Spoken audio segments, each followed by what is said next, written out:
வணக்கம் ஃப்ரெண்ட்ஸ், எல்லோரும் எப்படி இருக்கீங்க? இன்றைக்கி நான் என்ன சமையல் பண்ணுறேன்னு பார்க்கலாம் வாங்க. வாழை கருவாடு தோசைக்கல்லில் வறுத்துக்கிட்டு இருக்கேன். சாதம் வடித்தாச்சு, சுட சுட சாதம் ரெடி ஆயிடுச்சு. வாழை கருவாடு இப்போ தான் வறுத்துட்ருக்கேன். ரசம் வைக்க போகிறேன், எப்படி வைக்கிறேன்னு பார்க்கலாம் வாங்க.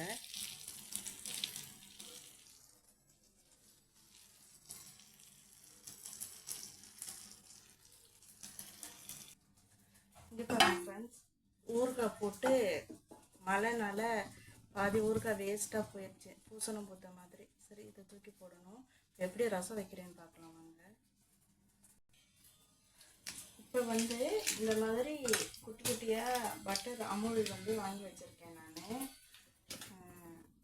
ரசத்துக்கு கொஞ்சம் நல்ல மெல்ட்டான பட்டர் கொஞ்சம் போட்டுக்கலாம். நெய் இருந்தால் நெய் போடலாம். நெய் காலி வச்சு அதனால் நான் பட்டர் போட்டுட்டு நல்லா மெல்ட் ஆனதுக்கப்புறமா நான் இதில் ஒரு காஞ்ச மிளகாய், பூண்டு, பெருங்காயத்தூள், மஞ்சள்பொடி, மிளகு, சீரகம் எல்லாம் சேர்த்து நல்லா பொடி பண்ணி வச்சுருக்கேன். அதனால் இப்போ நம்ம தாளிக்கிறதுக்கு வெறும் கறிவேப்பிலை, பூண்டு மட்டும்தான் சேர்க்க போகிறோம். கடுகு போட்டால் பட்டரில் பொரியாது.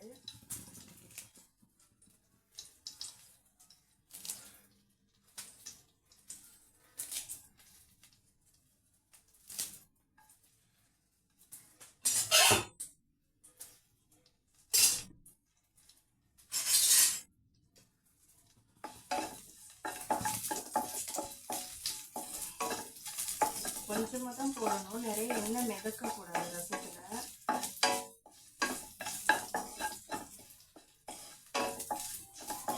நான் வைக்கிற ரசம் சூப் மாதிரி கப்பில் ஊற்றி குடிக்கலாம். எண்ணெயெல்லாம் நிறைய மிதக்காது.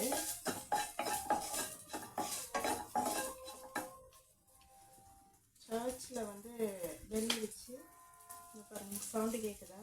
அந்த சவுண்டு தான். பக்கத்துலேயே சர்ச் இருக்குது. இப்போ நம்ம எல்லாத்தையுமே போடக்கூடாது. இதில் கொஞ்சோண்டு தான் போட்டுக்கணும், நிறைய போடக்கூடாது.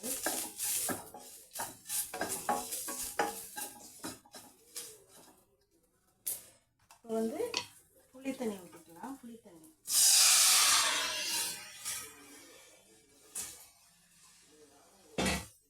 மசாலா அரைச்சி அம்மி கழுவுன தண்ணி.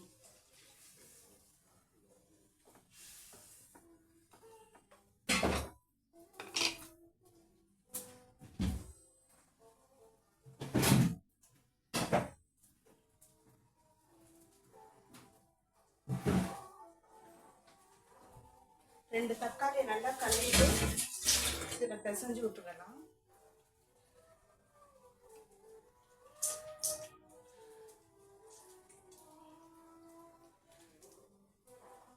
இன்னைக்கு ரசம் வைக்க சொல்லிட்டு போனாங்க, எதுவும் பெருசாக காயெல்லாம் செய்ய வேணாம்னு சொல்லிட்டாங்க. அதனால வாழைக்கருவாடு வறுத்துட்டு ரசம் வச்சுட்டேன்.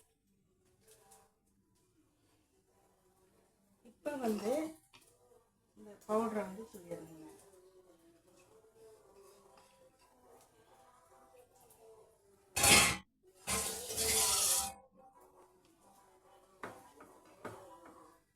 தண்ணி இன்னும் கொஞ்சம்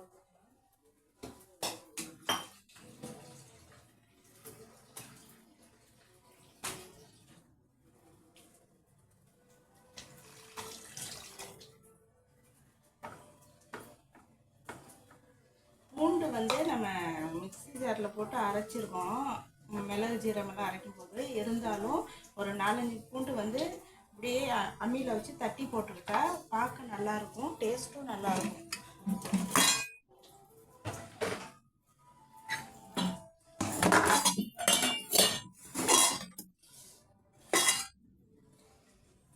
சின்ன வயசுலேருந்தே எங்கள் மாமியார் நல்லா பசங்களுக்கு சாப்பாடெல்லாம் செஞ்சு போட்டு வளர்த்துருக்காங்க. அதனால இப்போ எது எடுத்தாலுமே அவங்க செய்கிற மாதிரி வேணும், அம்மா இப்படி பண்ணுவாங்க, அப்படியே தான் அடிக்கடி எங்கள் ஹஸ்பண்ட் சொல்லுவாங்க.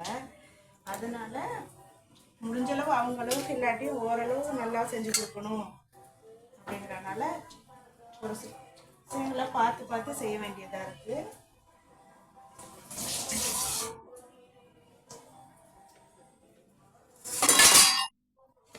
பசங்க லஞ்ச் எடுத்துகிட்டு போயிட்டாங்க. இவங்க அப்பா லஞ்சுக்கு வருவாங்க சாப்பிட்றதுக்கு.